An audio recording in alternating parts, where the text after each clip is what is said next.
Okay, today we're going to be talking about early binding and late binding.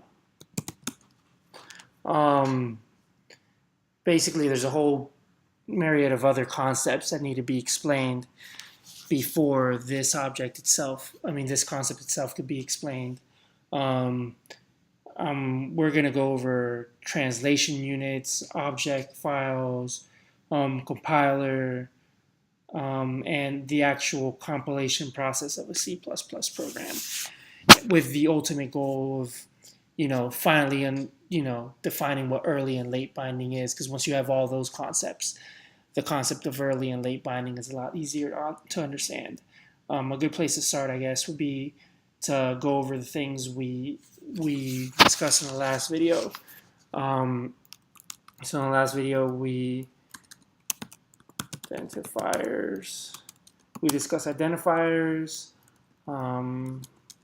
preprocessor directives.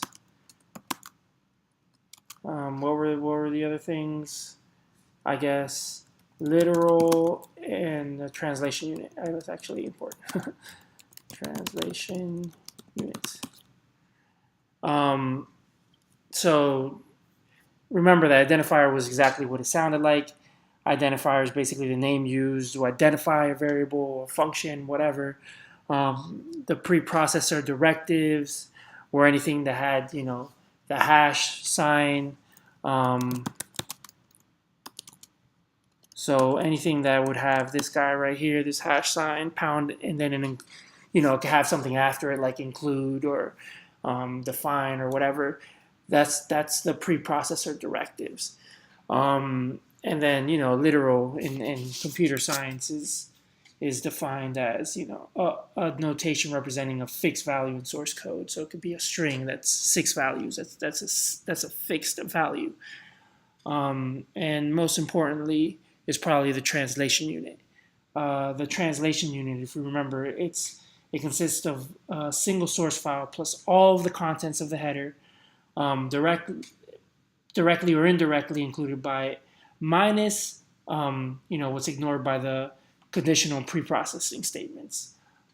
We'll go over conditional preprocessing statements later, but for now you can think of it as just the preprocessor goes through and it conditionally preprocesses this thing. Like it's kind of like an if statement for the preprocessor, oversimplified definition for the time being. So all of this to bring us, to the compilation process for an actual C++ program, which will eventually help us understand what early and late binding is. So let's actually talk about that. So the compilation of a C++ program. So this actually includes 3 steps, which are the preprocessing, the compiling, and the linking. So there's a preprocessing, the compilation,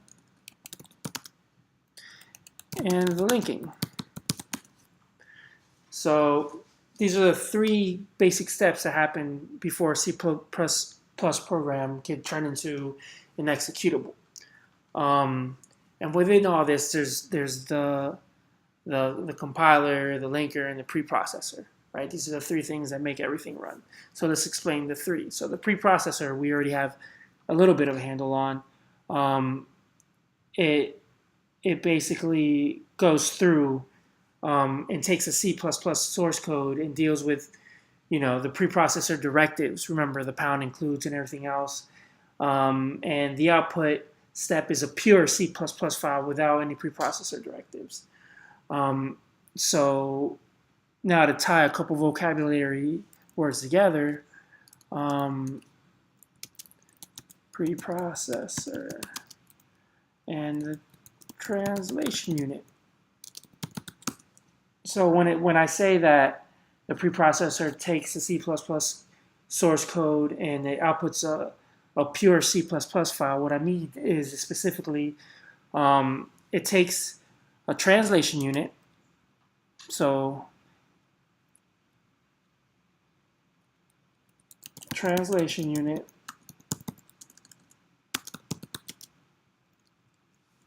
and that is the input to the compiler, and that compiler takes that translation unit and makes an object file. Now let's explain an object file.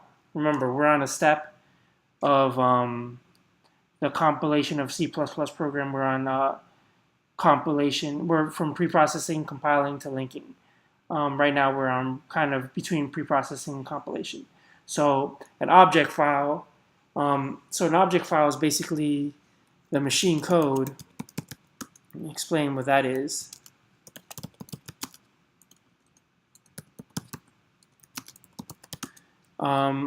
Machine code, just think of it for now as how the computer would code, because we use normal language like, while this is happening, do all this, which machine code wouldn't think that way, right? So just think of it how the computer codes. Oversimplified definition for now, that works for us. So the object file, or object files, are the machine code files generated by a compiler from source code. So translation unit is the input to a compiler, which outputs an object file, which are the machine code files generated by a compiler, and there we go. We have an object file. So you might think, or you might be confused and say, what's the difference between an object file and executable, right? Executable being anything that got an exe at the end, generally speaking. Because it sounds kind of the same. So the difference between an object file and an executable is that an object file isn't linked. So references to function symbols, etc., they aren't defined yet. They're just a memory address that's blank. So now we have the object file, and this is going back to our three-step process, which is pre-processing, compilation, and linking. So the preprocessor takes the source code and deals with the preprocessor directives, and the output is a pure C++ file without preprocessor directives. Now the compilation stage comes into play, and the compiler takes the preprocessor outputs and produces an object file from it. And now we get to the linking. So the linker takes the object files produced by the compiler and produce either a library or an executable file. And this is the final step. So the executable file is actually that exe that we need. And these are the three steps that happen in the actual compilation of a C++ program. And with all that in mind, we could get to the final vocabulary words that we were trying to get to in the first place, which is early binding and late binding. With all those concepts that were previously mentioned in mind, this becomes a lot easier to explain. So early binding, also called static binding, means that the compiler, it could also be the linker, is able to directly associate the identifier name. Remember the identifier names for the data types, like a function name or whatever. It's able to identify that identifier name with an address of memory on your machine. So that's what early binding is. It's able to associate an identifier name with a memory address on your machine. Direct function calls can be resolved this way. Like early binding refers to events that occur at compile time. So in essence, early binding occurs when all information needed to call a function is known at compile time. So we've had the preprocessor, and then at compile time, we've had the preprocessor. The preprocessor has gone through everything it needs to do, and now it's compile time, and all the information needed to call a function is there. That is early binding. So after that, with that concept in mind, we get to late binding. So late binding, in some programs, it's not possible to know, which function is going to be called at compile time. So we've gone through the preprocessor and we got to compile time, and we don't know. We don't know what function is going to be called. So in late binding, it's not possible to know which function will be called until runtime. So again, so runtime, this is when the actual exe is actually running, right? So you've executed, your program. Let's give an example, right? So let's say you have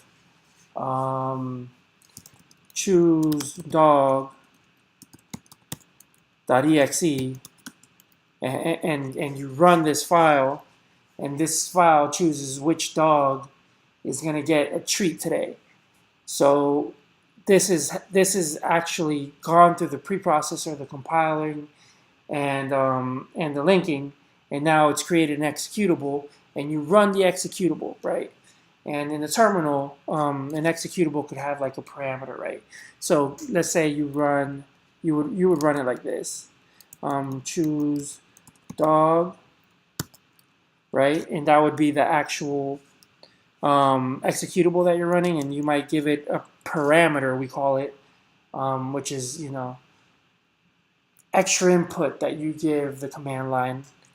In this case, it would be dog Charlie. So with this parameter, once runtime came, Charlie could have been any type of dog. We didn't know at compile time. The user could have used anything. So for this, we needed late binding. So this is late binding. It's when it's not possible to know which function would be called until runtime. So the compiler has gone through the linker and you got the executable, and you only know during runtime. You need a late bind this. You can't do early binding.